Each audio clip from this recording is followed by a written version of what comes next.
Here are the 6 most common mythical creatures in the Philippines.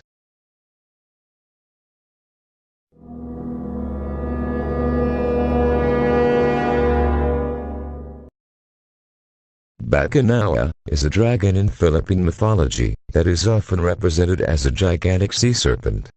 It is believed to be the cause of eclipses.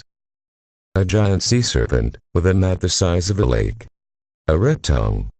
Whiskers, gills, small wires at its sides, and 2 sets of wings. One is large and ash-gray while the other is small, and is found further down its body. BAKUNAWA is derived from the word BAKUNAWA, which means, to cause an eclipse. During ancient times, Filipinos believed that there are 7 moons created by Bathala, to light up the sky.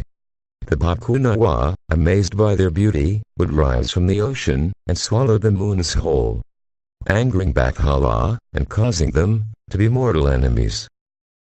To keep the moons from completely being swallowed by the BAKUNAWA, ancient Filipinos would go out of their homes with paddle pots, and would make noise, in order to scare the BAKUNAWA into spitting out the moon, back into the sky. Some of the people in the villages would play soothing sounds with their musical instruments, in hopes that the dragon would fall into a deep sleep. Thus, the brave men of the village hoped that while the dragon was hypnotized by the musical sounds, they could somehow slay that dragon. Although the dragon was known as a moon-eater, it was also known as a man-eater. BAKUNAWA has a sister in the form of the sea turtle.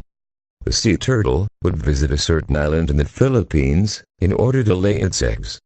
However, locals soon discovered that every time the sea turtle went to shore, the water seemed to follow her, thus reducing the island's size. Worried that their island would eventually disappear, the locals killed the sea turtle. The island where the sea turtle lays its eggs is said to exist today. Some sources say that the island might just be one of the turtle islands in the Philippines.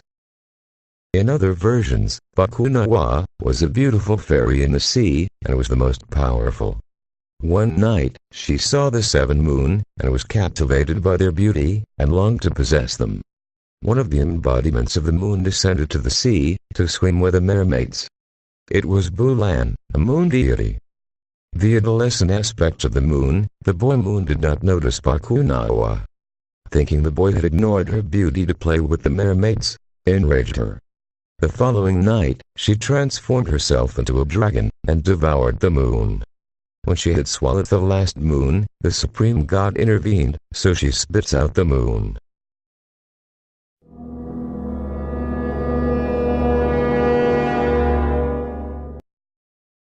TIKBALANG is bony humanoid creature with the head and hooves of a horse and disproportionately long limbs, to the point that its knees reach above its head when it squats down, and almost 9 feet in height. TIKBALANG scare travelers on mountains, let them astray and play tricks on them such that the travelers keep on returning to an arbitrary path, no matter how far they go or turn. This is counteracted by wearing one shirt, inside out. Another countermeasure is to ask permission out loud to pass by, or not to produce noise while in the woods, in order not to offend or disturb the TIKBALANGs.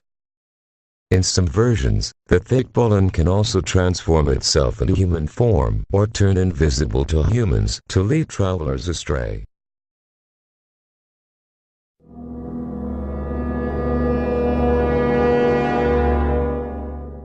KAPRE is characterized as a tree giant. It is described as being tall of not less than 7 feet, big, black, and hairy muscular creature. KAPREs are normally described having a strong smell to attract attention, and he is also holding a big cigar. KAPREs are mostly seen sitting under big trees like acacias, mangoes, balati. The KAPRE is wearing the indigenous northern Philippine loincloth, known as balihug, and according to some, often wears a belt which gives the KAPRE the ability to be invisible to humans. In some places the KAPRE is supposed to hold a magical stone, a little smaller in size than an egg.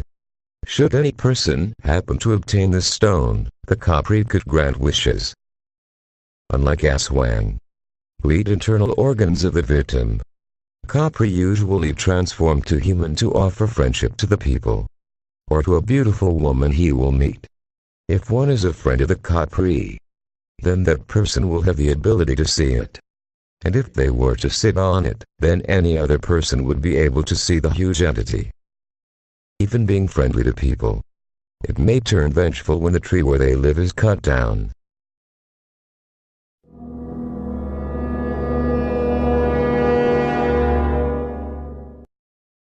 The TIYANAK is a vampire creature in Philippine mythology that imitates the form of a child.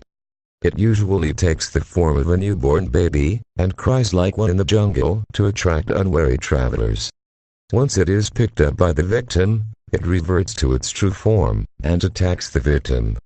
The TIYANAK is also depicted to take malevolent delight in leading travelers astray and abducting children.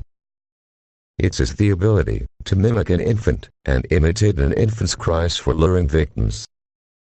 People of Mindanao claim that the TIYANAK is the spirit of a child whose mother died before giving birth. This caused it to be born in the ground, thus gaining its current state. This definition is extended to that of aborted fetuses that returned from death to seek revenge on those who deprived them of life. It is also said that TIYANAK cannot go to afterlife because of not having a name. This causes them to be earth-bound creatures, which wander around searching for someone to give them names. TIYANAK is relatively immobile, because its right leg is much shorter than the other. This deformity forces it to move by leaping rather than walking, making it difficult to hunt or stalk victims. But its ability to mimic an infant's cry compensates for this disadvantage.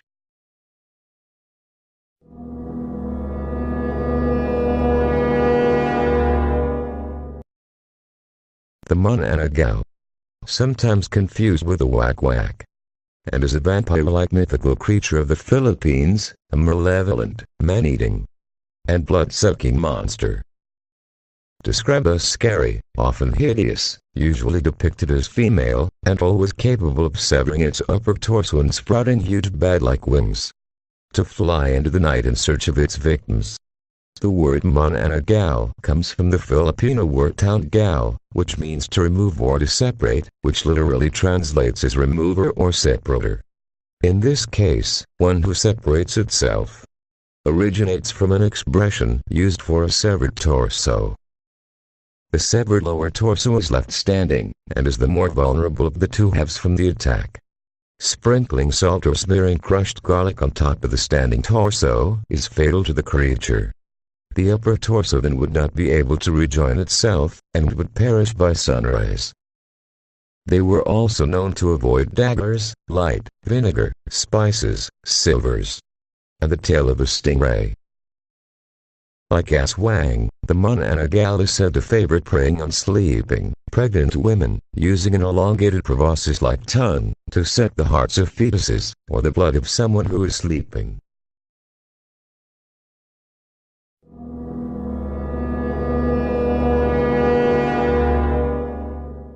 And ASWANG is a shape-shifting monster in Filipino folklore, a combination of the traits of a vampire, a gal, a witch, or different species of beast, or even all of them together.